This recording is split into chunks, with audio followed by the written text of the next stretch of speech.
Think about the last time someone brought up something you said, weeks ago, maybe months, and you had completely forgotten about it.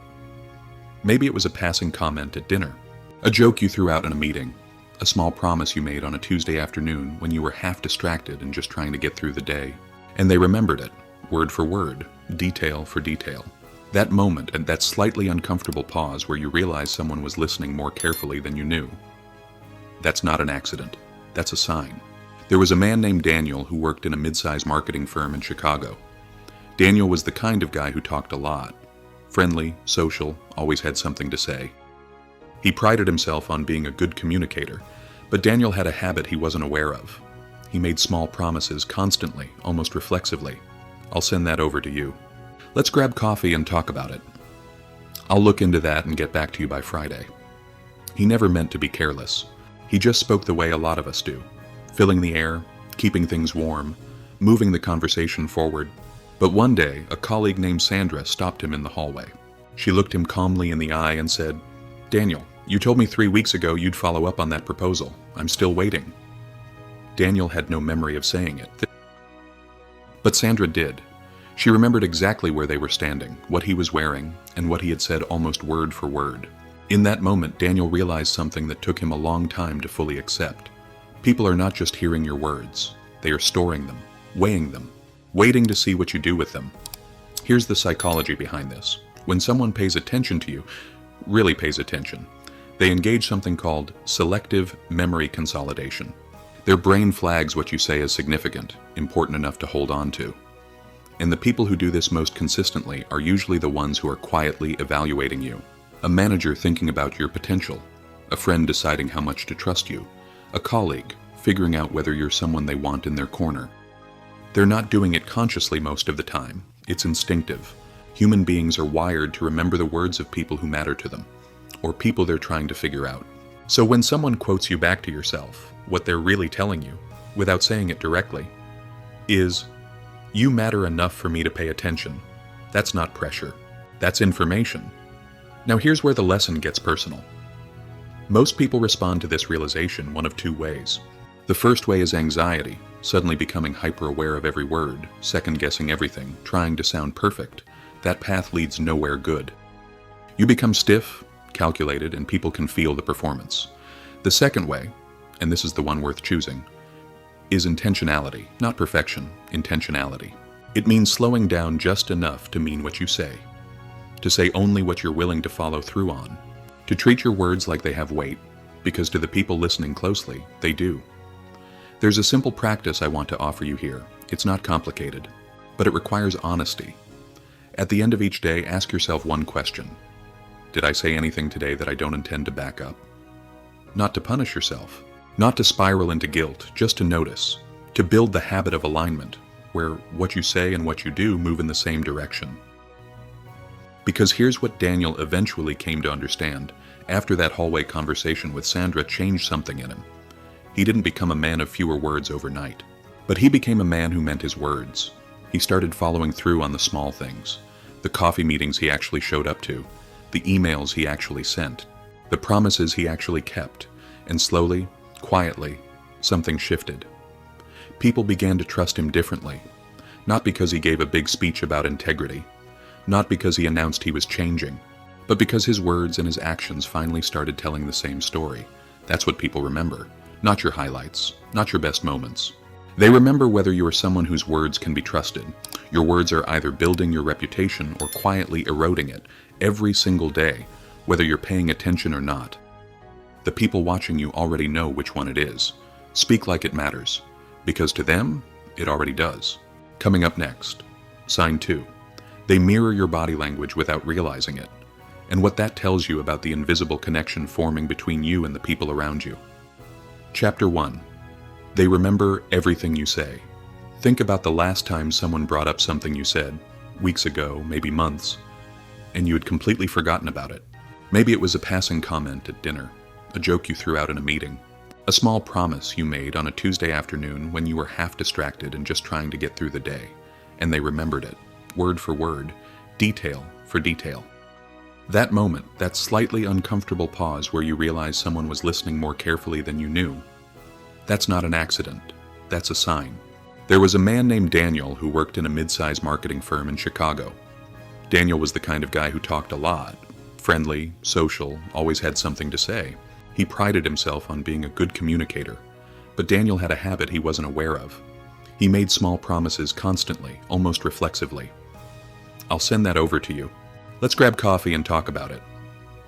I'll look into that and get back to you by Friday." He never meant to be careless. He just spoke the way a lot of us do, filling the air, keeping things warm, moving the conversation forward. But one day, a colleague named Sandra stopped him in the hallway. She looked him calmly in the eye and said, "Daniel, you told me 3 weeks ago you'd follow up on that proposal. I'm still waiting." Daniel had no memory of saying it, but Sandra did. She remembered exactly where they were standing, what he was wearing, and what he had said almost word for word.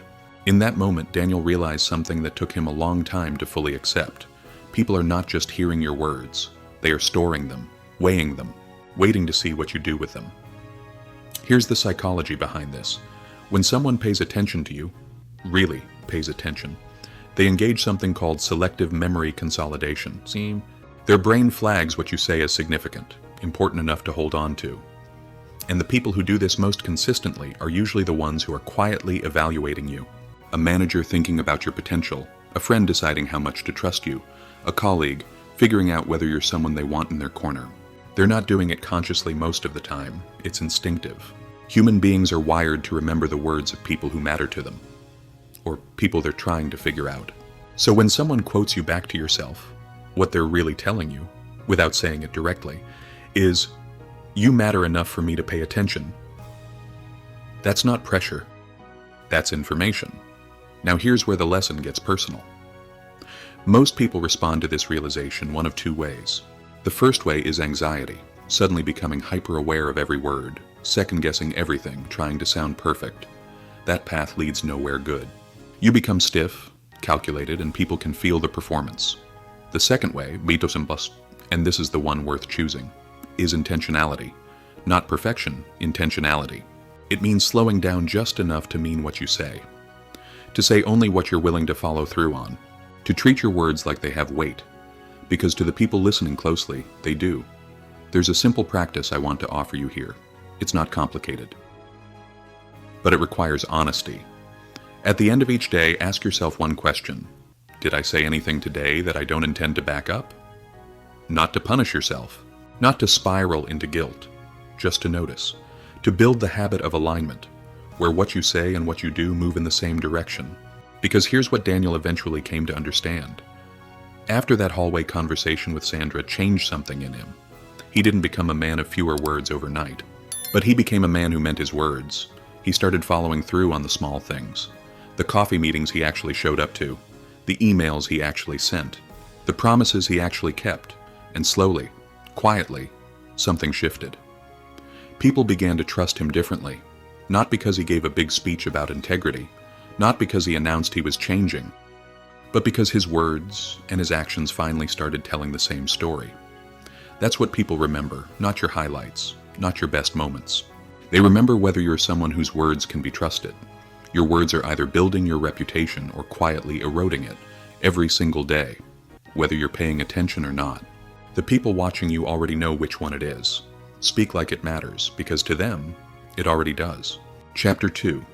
They mirror your body language without realizing it.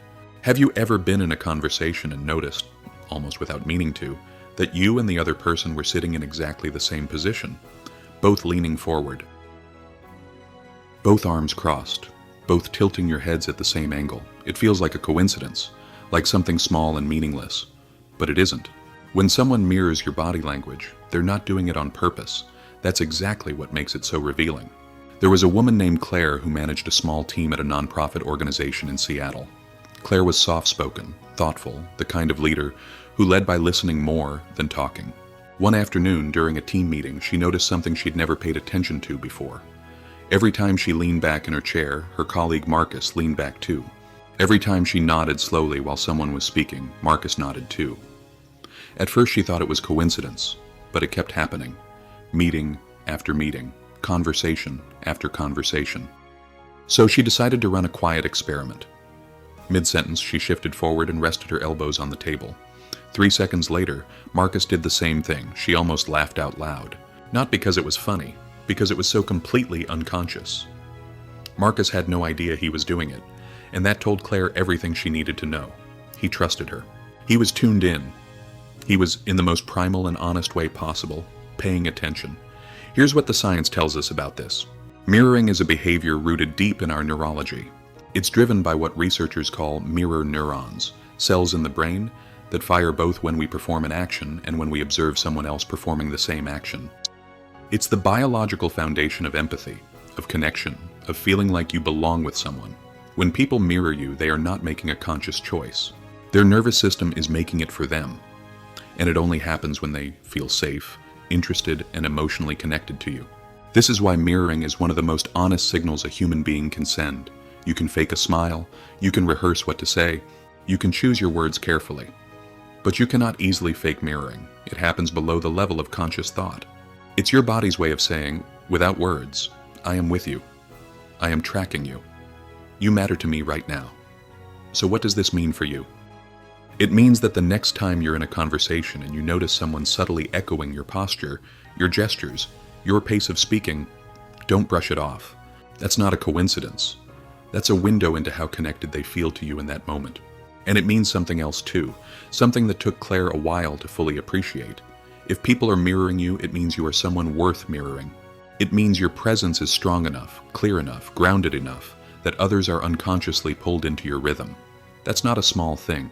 That's influence, the quiet kind, the kind that doesn't announce itself. Now here's the lesson that lives underneath this sign. Most of us walk through the world completely unaware of the energy we're bringing into a room. We're distracted, scattered, half present, physically there but mentally somewhere else entirely. And when you're not grounded in your own body, when your posture is collapsed and your energy is scattered, there's nothing solid for people to mirror, nothing to anchor to. You cannot inspire connection in others if you haven't first claimed your own presence. This is where intentionality comes back in. Not performance, not trying to look a certain way, but genuinely showing up, shoulders back, feet on the ground, breath slow and steady, being the kind of person who takes up space with quiet confidence rather than nervous energy. When you do that consistently, something remarkable starts to happen. People around you begin to settle, they slow down, they lean in, they mirror you. And in doing so, they find a version of themselves that is a little more grounded, a little more present than they were before you walked in. Claire eventually shared what she had observed with Marcus. She told him about the experiment, laughing as she described it. Marcus was genuinely surprised. He had no idea he'd been doing it. But then he got quiet for a moment and said something Claire never forgot. He said, "I guess it means I feel like I can actually be myself around you." That's the real gift of being someone worth mirroring. Not power, not status, but safety. The kind of presence that gives other people permission to be real. Pay attention to who mirrors you. Pay attention to when they stop. Both tell you something true. And pay attention to the kind of energy you're bringing into every room, every conversation, every quiet moment between words. Because your body is always speaking, long before your mouth ever opens. Coming up next, sign 3. They go quiet when you enter the room. And why that silence says more about your presence than anything you could ever say out loud. Chapter 3. They go quiet when you enter the room. There's a moment most people have experienced, but very few have stopped to think about. You walk into a room, a meeting, a party, a casual gathering, and something shifts. Conversations don't stop completely, but they change. Voices lower slightly. People glance over. The energy in the space rearranges itself, almost imperceptibly, around your arrival. And then, just as quickly, everything continues as before. Most people dismiss that moment entirely. They shouldn't. Because that brief, quiet rearrangement is one of the most honest signals a room full of people can give you. There was a man named James who had worked his way up from entry-level sales associate to regional director at a mid-sized retail company in Atlanta over the course of 12 years. James wasn't loud. He wasn't the type to command a room with big gestures or a booming voice. In fact, people who met him for the first time were often surprised by how understated he was. Calm, measured, unhurried, but the people who worked with him knew something that was hard to put into words. Whenever James walked into a room, something changed. Side conversations wrapped up a little faster. People sat up slightly straighter, not out of fear. There was nothing intimidating about James. but out of a kind of instinctive respect that had been built quietly over years, through thousands of small, consistent actions. One of his junior colleagues once tried to describe it to a friend outside the company. She said, "It's like when he walks in, the room remembers what it's supposed to be doing." Here's what's really happening in those moments. When a room goes quiet as someone enters, it's rarely about that person's title or their authority on paper. It's about the reputation they have built in the bodies and memories of the people around them. Human beings are extraordinarily sensitive to social hierarchy, not the kind imposed by org charts and job titles, but the kind that emerges organically from consistent behavior over time. We track who follows through, who stays calm under pressure, who tells the truth even when it's uncomfortable, who shows up the same way on a bad day as they do on a good one, and we store all of that information unconsciously in our nervous systems. So when that person walks into a room, our bodies respond before our minds even catch up. The quiet that falls isn't planned, it's instinctive. It's the room recognizing someone whose presence carries weight. Now here's what's important to understand about this. And it's something James himself reflected on years later when he was mentoring younger leaders. He said the quiet never came from trying to be impressive. It came from years of being consistent when no one was watching. The times he stayed late, not because anyone would notice, but because the work needed to be done.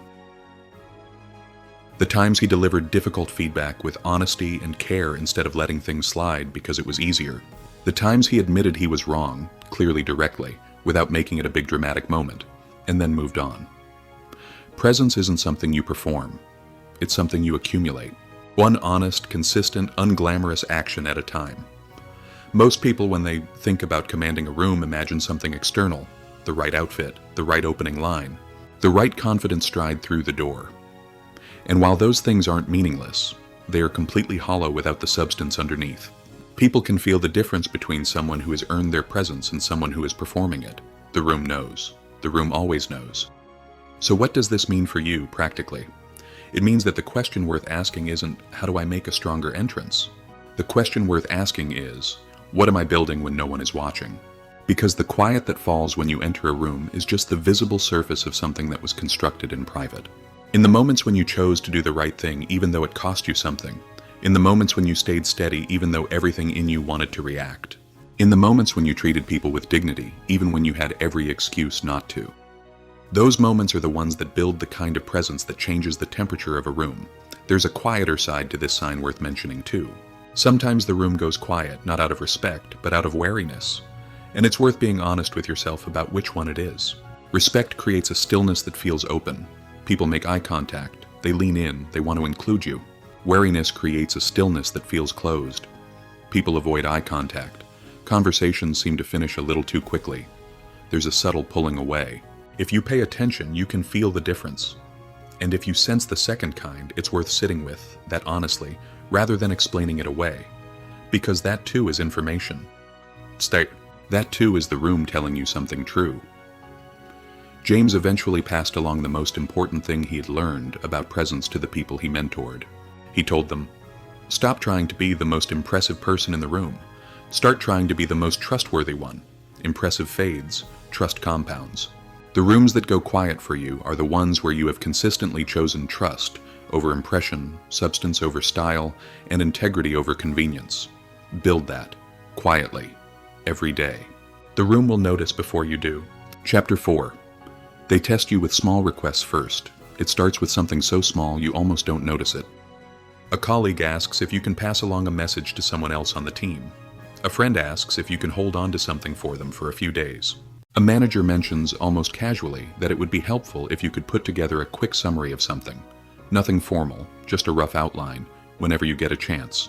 These requests feel minor, inconsequential, easy to say yes to without thinking twice. But here's what most people never realize about those moments. Those small requests are rarely just about what they're asking for. They are quiet auditions, and you are being evaluated on how you show up for the role. There was a woman named Maya who had just joined a consulting firm in Boston as a mid-level analyst. She was talented, ambitious, and eager to prove herself.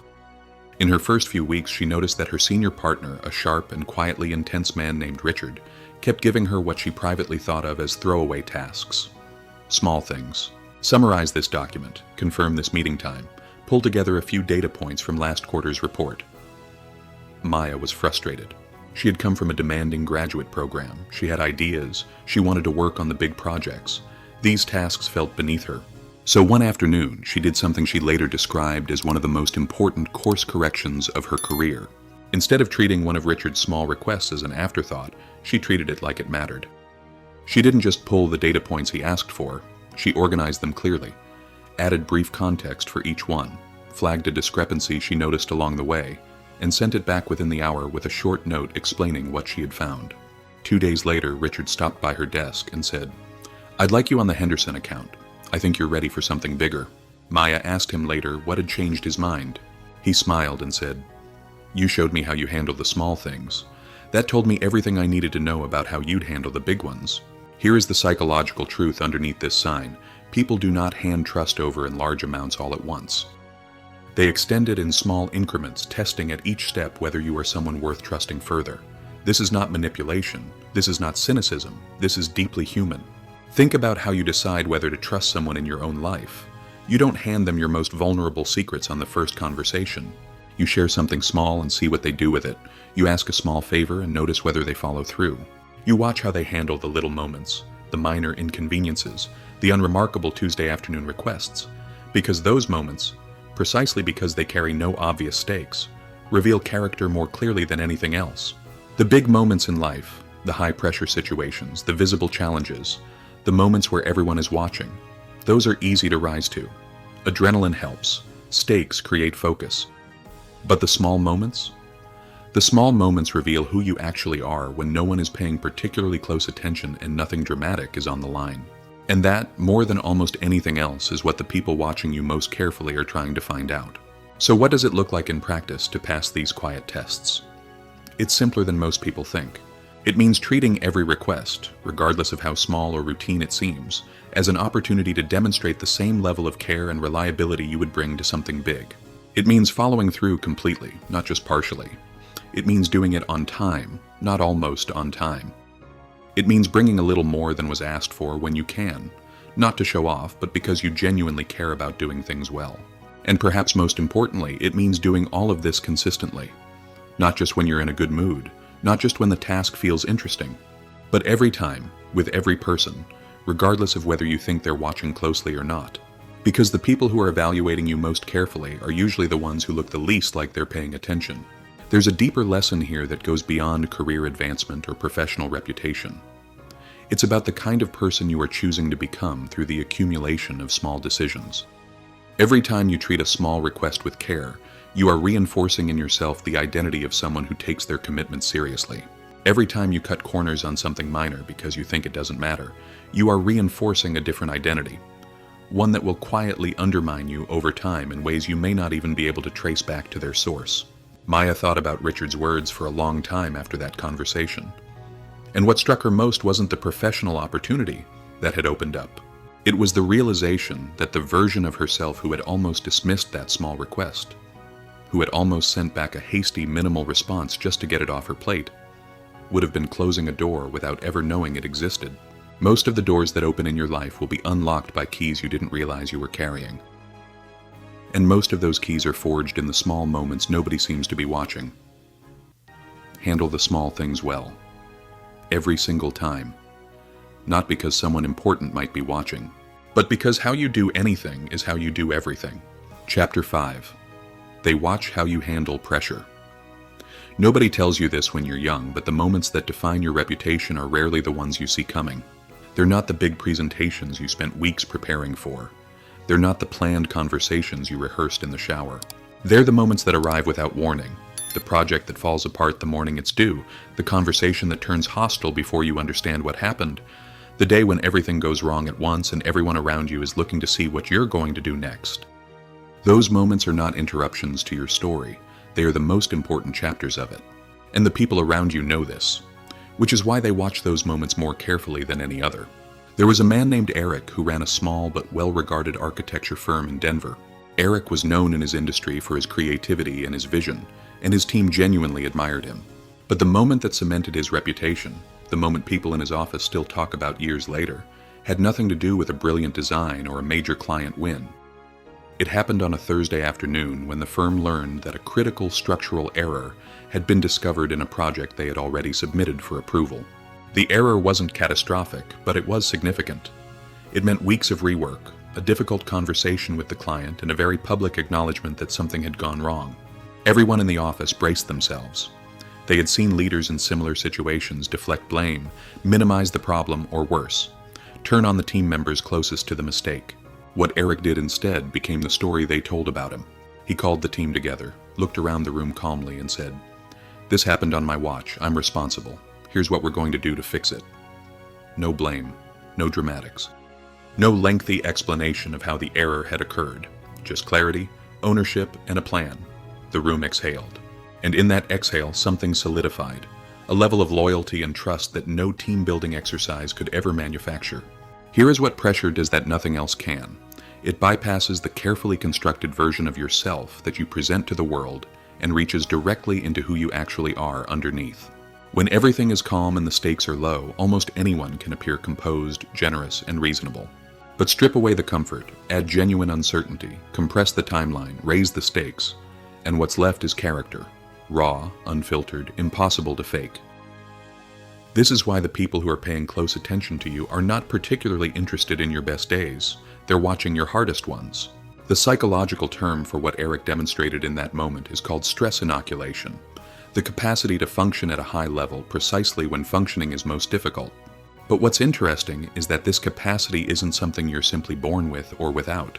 It's built.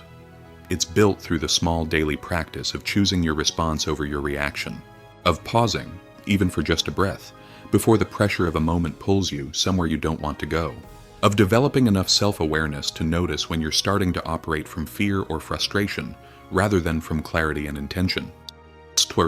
Every time you navigate a difficult moment with even slightly more grace than you managed the last time, you are building something, and the people watching you are keeping track of that progress, even when you aren't.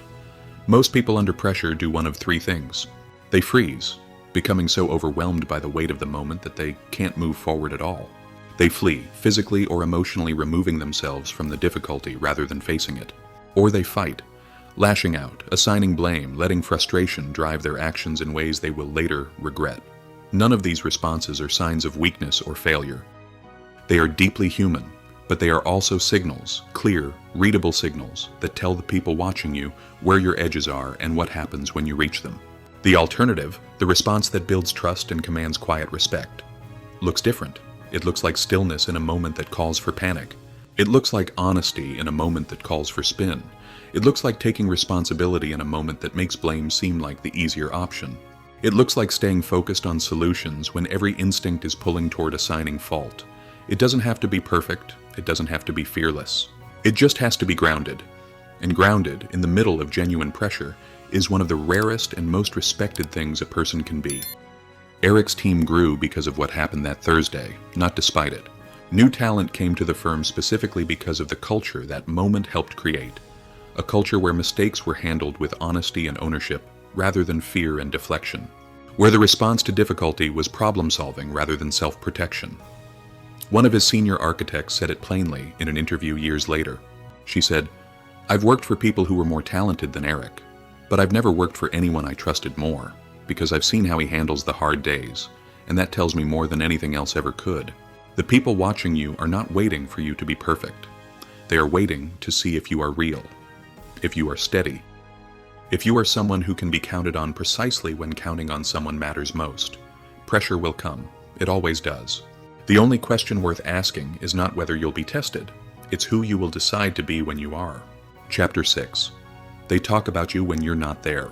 Here is a thought that most people find either deeply comforting or quietly unsettling, depending on the day. Right now, somewhere, someone is talking about you, not to your face, not in a conversation you are part of, but in the quiet spaces between your interactions with the world, over coffee with a colleague, in a text message to a mutual friend, in the kind of casual conversation that happens when your name comes up and nobody thinks twice about it. The reputation you carry into every room you've never entered is being written in those moments, and you have more influence over what gets said than most people ever realize. There was a woman named Patricia who spent 20 years as a high school teacher in a small town in Ohio. Patricia never sought recognition. She wasn't the teacher who won awards or made the news. She just showed up every single day and taught with a combination of rigor and warmth that her students never quite forgot. She had a habit of learning something personal about every student in her class. Not their grades, not their test scores, but something real. A sport they loved, a difficulty they were navigating at home, a dream they were embarrassed to say out loud, and she remembered those things. She referenced them weeks later, months later, in ways that made students feel seen in a world that mostly looked past them. Patricia retired quietly after 2 decades, but what happened in the years that followed her retirement was something she never expected. Former students, now adults spread across the country, kept finding each other, and whenever they did, her name came up. Not because she had done anything dramatic or extraordinary, but because she had done something consistent. She had treated every single student like they mattered, and that simple, unglamorous truth had traveled with each of them into their adult lives, surfacing in conversations she would never hear, in rooms she would never enter. Patricia's reputation wasn't built in a single moment.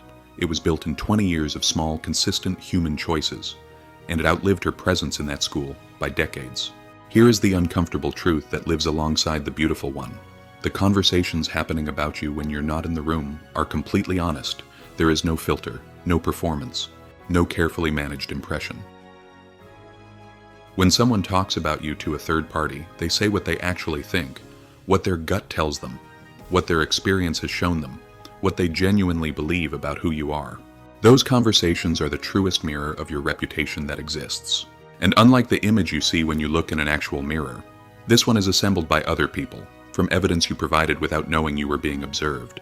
This is why the concept of managing your reputation by managing your image is fundamentally limited. You can craft a persona. You can control your LinkedIn profile and your professional bio and the way you introduce yourself at networking events. But you cannot control what people say about you in the conversations you're not part of. The only thing that influences those conversations is your actual behavior. How you treated the intern nobody was watching you interact with, whether you followed through on the commitment you made in passing, how you spoke about other people when those people weren't in the room. That last point deserves its own moment of attention. One of the most powerful things you can do for your reputation is to speak well of people when they are not present. Not falsely, not performatively, but genuinely. Choosing to acknowledge someone's contributions, to give credit where credit is due, to refuse to participate in the quiet erosion of someone else's reputation for the sake of social convenience. Because the people who hear you do that are taking note. They are learning something important about your character. And they are also, somewhere in the back of their minds, wondering how you speak about them when they're not in the room. There was a moment Patricia's former students described repeatedly when they talked about why she had stayed with them so long. It wasn't a dramatic classroom moment or a life-changing piece of advice. It was something much quieter. Several of them, independently, recalled overhearing Patricia talking about them to other teachers, not in a professional evaluation kind of way, but warmly, proudly, as if she were talking about people she genuinely cared about. As if their struggles and their small victories actually mattered to her beyond the 4 walls of her classroom. One of her former students, now a physician in Chicago, put it simply. She said, "I heard her tell another teacher that she thought I was going to do something remarkable someday. I was 15. I had no idea what I was going to do, but I never forgot that she said it. And I think somewhere deep down I spent the next 20 years trying to prove her right." The words people speak about you when you're not listening have the power to shape not just your reputation, but someone's entire sense of what they are capable of. So here is the practice worth building. Not image management, not careful self-promotion, but something simpler and more powerful than either of those things. Show up consistently. Treat people as though they matter, because they do. Speak about others with the same generosity you would want extended to yourself. Follow through on your commitments even when no one is tracking them, and trust that the conversations happening in the rooms you'll never enter are being written, sentence by sentence, by the choices you make every single day. You won't always know what people say about you when you leave the room, but you will always know what kind of person gave them something worth saying. Chapter 7. They observe how you treat people below you. There is a test that the most perceptive people in your life are running on you constantly, and most of the time you have absolutely no idea it's happening. It doesn't take place in boardrooms or performance reviews or high-stakes negotiations. It takes place in the smallest, most ordinary interactions of your day. The way you speak to the server who gets your order wrong. The way you address the janitor in the hallway of your office building. The way you respond to the intern who asks a question you consider obvious. Those moments are not footnotes to your character. They are the clearest expression of it. There was a man named Robert who had built a successful chain of fitness centers across the Pacific Northwest over the course of 15 years. Robert was charming, well-connected, and genuinely impressive in a room full of peers or clients. But there was something the people closest to him had quietly noticed over the years. Robert was a different person depending on who he was talking to. With investors and business partners, he was warm, attentive, generous with his time.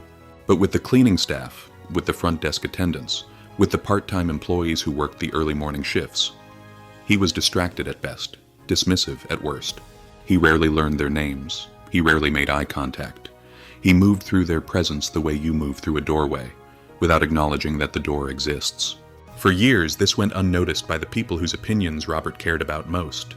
And then one afternoon, a potential business partner named Helen came to tour one of his flagship locations.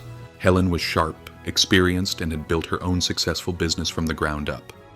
She had developed over decades a very specific habit when evaluating people she was considering doing business with. She watched how they treated the staff. Not the managers. The staff. That afternoon, she watched Robert walk past the woman cleaning the lobby without a glance. She watched him interrupt a front desk attendant mid-sentence to take a phone call without apology. She watched him refer to a young employee by the wrong name twice, and not bother to correct himself when the employee gently offered the right one. Helen finished the tour, thanked Robert for his time, and declined the partnership the following week. Her note was polite and vague, but the reason was simple and clear in her own mind. She had seen exactly who Robert was, not the version he curated for people he considered important, the real version, the one that emerged when the stakes felt low and the audience seemed not to matter. Here is the psychological principle underneath this sign. Psychologists call it the waiter rule, the idea that how you treat service workers, or anyone over whom you hold social power, is one of the most reliable indicators of your true character. The reasoning is straightforward. When you interact with someone who can do nothing for you professionally, the social incentives that normally regulate behavior disappear. There's no reward for being kind. There is no consequence for being dismissive. And so what remains, stripped of all strategic motivation, is simply who you are. Kindness extended to someone who can do nothing for you is the purest form of kindness there is. And its absence in those same moments is one of the most revealing things about a person that exists. The people who are watching you most carefully understand this intuitively. They know that the way you treat the person who can't advance your career, can't increase your social status, can't give you anything you want, that's the data point that tells them who you really are when the performance ends. They factor it into everything. Into how much they trust you, into how much they want to be around you, into whether they would recommend you, partner with you, or stand beside you when it actually matters. Robert eventually learned about why Helen had declined the partnership. It came to him secondhand through a mutual contact, months after the fact. He described the moment of hearing it as genuinely shocking, not because he thought it was unfair, but because he had never once considered that those interactions were visible. He had genuinely believed that how he treated people at the margins of his professional world was invisible, inconsequential, and that belief, the belief that how we treat people who can't benefit us doesn't count, is perhaps the most quietly destructive idea a person can carry through their life. Robert spent the following year doing something uncomfortable and necessary. He started learning the names of every person who worked in his facilities, not just the managers, everyone. He started making eye contact, saying good morning, asking how people were doing and actually waiting for the answer. It felt awkward at first. But over time, something genuine began to grow in its place. A real awareness of the people around him, a real appreciation for what their presence made possible. And his business slowly began to reflect it. In lower turnover, in higher morale, in a culture that attracted people who genuinely wanted to be there. How you treat people who can do nothing for you tells everyone who is watching everything they need to know about what you will do with power, with trust, and with the quiet moments when no one important seems to be looking. Every person in your life deserves to be seen. Not because it will benefit you, but because they are human. And that has always been reason enough. Chapter 8. They're waiting to see. If you'll stay consistent of all the silent signs that someone is watching you more than you realize, this one is the most patient. It doesn't reveal itself in a single moment. It doesn't announce itself with a dramatic observation or a pointed comment. It simply waits, quietly, methodically, over weeks and months and sometimes years. Because consistency is the one quality that cannot be faked over time, and the people who matter most in your life know this better than you might think. There was a woman named Grace who started a small bakery in Austin, Texas, during one of the most uncertain periods of her life. She had no formal culinary training, no business background, and almost no startup capital. What she had was a commitment to one simple standard. Every single item that left her kitchen would be made with the same level of care, regardless of whether it was a slow Tuesday morning with no customers or a packed Saturday with a line out the door. In the beginning, almost no one noticed. The bakery was small. The customer base was thin. There were weeks where Grace wondered whether any of it was worth it. But she kept showing up, same standard, every day. Then one morning, a food blogger who had visited quietly 3 times over 2 months, always unannounced, always ordering something different, published a piece about the bakery.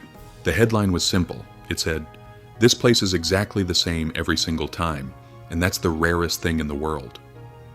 Within a week, the line was out the door, not because Grace had done anything new, but because someone had been watching long enough to notice that she never changed.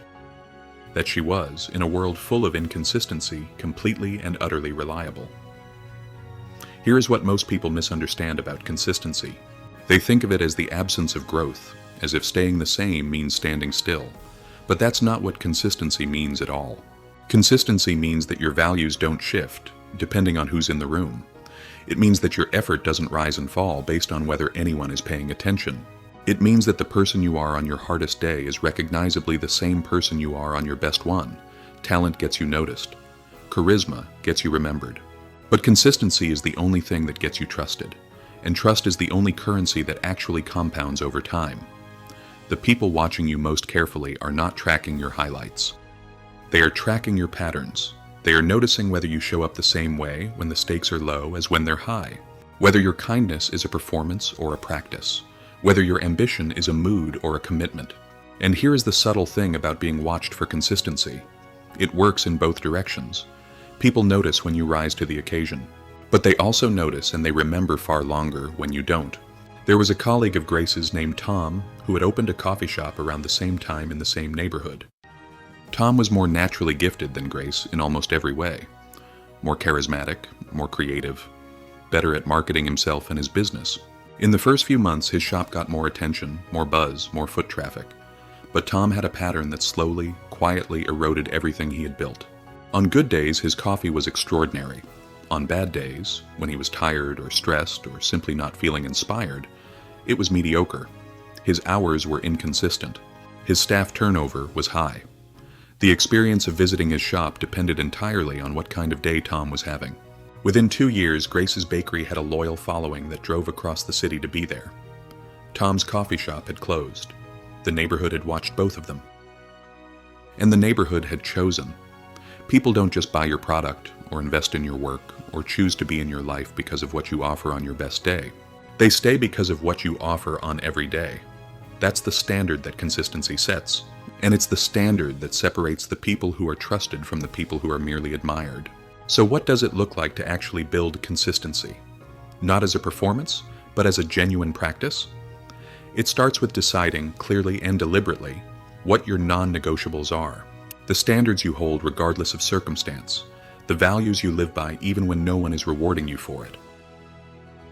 It continues with the willingness to show up for those standards, on the days when showing up costs you something, when you're tired, when you're discouraged, when the results feel invisible and the effort feels wasted. And it deepens over time into something that stops feeling like discipline and starts feeling like identity. You stop asking yourself whether you feel like showing up. You just show up, because that's who you are now. Grace never thought of herself as doing something remarkable. She was just making bread, the same way, every day. But the people who watched her do it, day after day, season after season, in good times and hard ones, they saw something remarkable. They saw someone who had decided what they stood for and then stood there, without flinching, without shortcuts, without waiting for conditions to be perfect. That is what consistency looks like from the outside, and from the inside, it looks like something even simpler. It looks like choosing, one more time, to be exactly who you said you were going to be.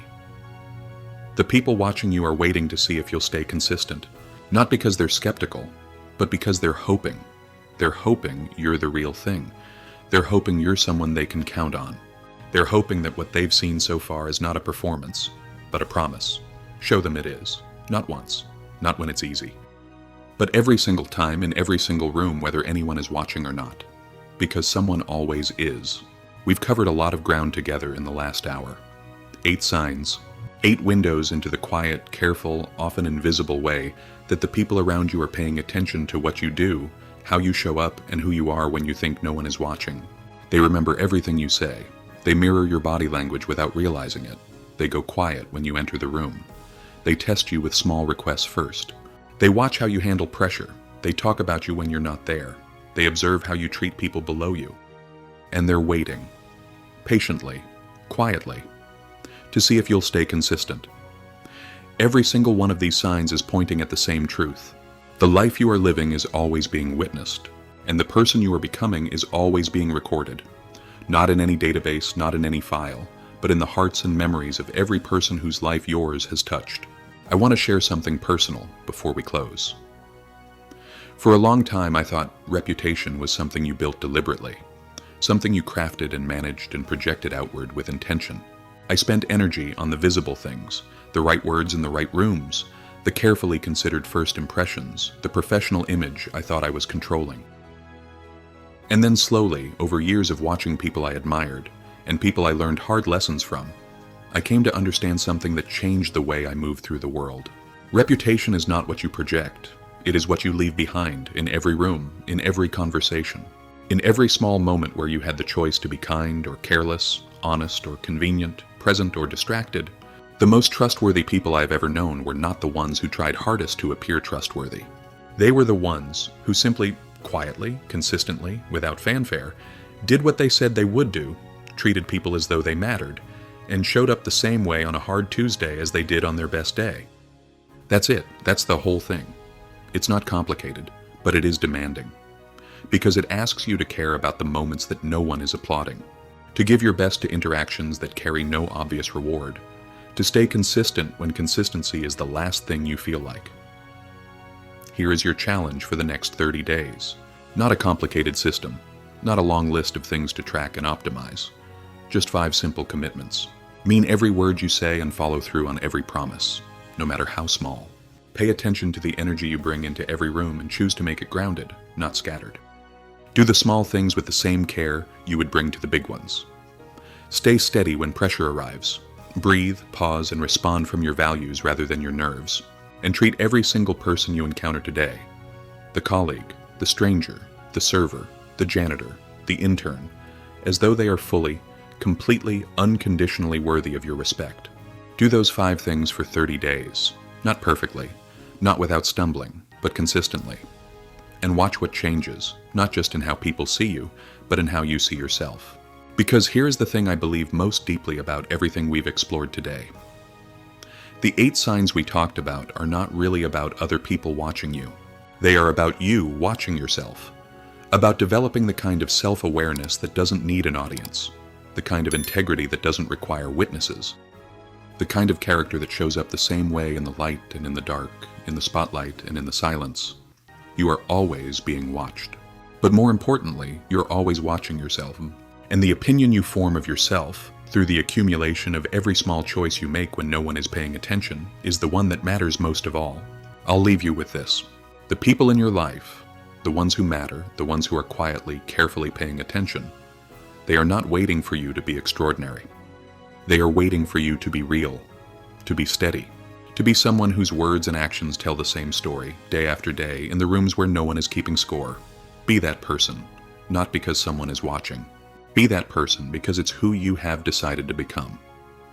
Thank you for spending this time with me today. If something here resonated with you, if one sign made you stop and think, if one story felt a little too familiar, I hope you'll carry it forward. Not as pressure, but as a quiet reminder of what you're capable of. You are always being watched. The question is, what are they seeing? Make it something worth watching. Seeing in